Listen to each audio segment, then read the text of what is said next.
For the last few years, original content has been distributed by Netflix, and one of the most recent shows to be distributed by Netflix is Bloodline. Nick, what's Bloodline about?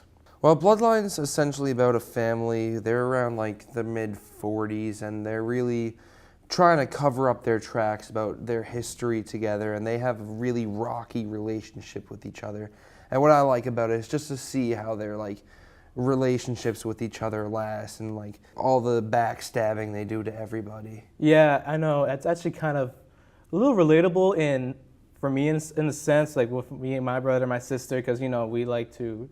There's some backstabbing, but they actually in this series they do a lot. It's more extreme than just regular brother and sister play fight. And also one thing I really enjoy about the series is just the flashbacks. Yeah. The way they do the flashbacks. That's one thing you could agree on me. Yeah, the flashbacks definitely make the show because you're like, oh, what's gonna happen? What's gonna happen? And then like you finally get the satisfaction of like knowing bits and pieces more and more. Yeah, like I know in the first episode we learned apparently the downfall of one character, and it's not like, oh man, I know what's gonna happen to this character, and I'm upset, but it's actually I'm looking forward more into it. It's like I know stuff is gonna go down. Yeah, it's more interesting to see on how it's gonna happen. Yeah, you don't know how it's gonna happen. Yeah, and also it's a little more realistic because when you're thinking of stuff in the past, you don't think of it as an entire scene. You think of it like little small pieces and on and on and on.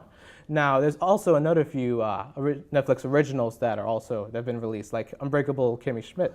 Yeah, that was definitely good. I watched the first episode, and it was funny. It was a cool concept. Mm-hmm. It's actually it's an entertaining show. I would like to watch more on it. It's one of those where I'm just like, I just had a long day and I just want a good laugh or two. Yeah. And also, I think Marco Polo was also one of their more recent shows, and that was a good show. Yeah, I'm actually a huge fan when it comes to period pieces. Another show that I like that takes place in a different time, Peaky Blinders. That's a nice show, but although it's not a Netflix original, it's still owned by Netflix and the distribution rights to America. But now one thing that I am looking forward to is how season 2 will go on for all these shows. Yeah, I mean, for Bloodline, it's really interesting to see what they're going to do in season 2, because after the big reveal in season 1, you really don't know how they're gonna make it. Yeah, I know. I can't wait for that too. I can't wait for season 2. For more on Pretentious Film Majors, you can follow us on Twitter, like us on Facebook, and also subscribe to our YouTube channel.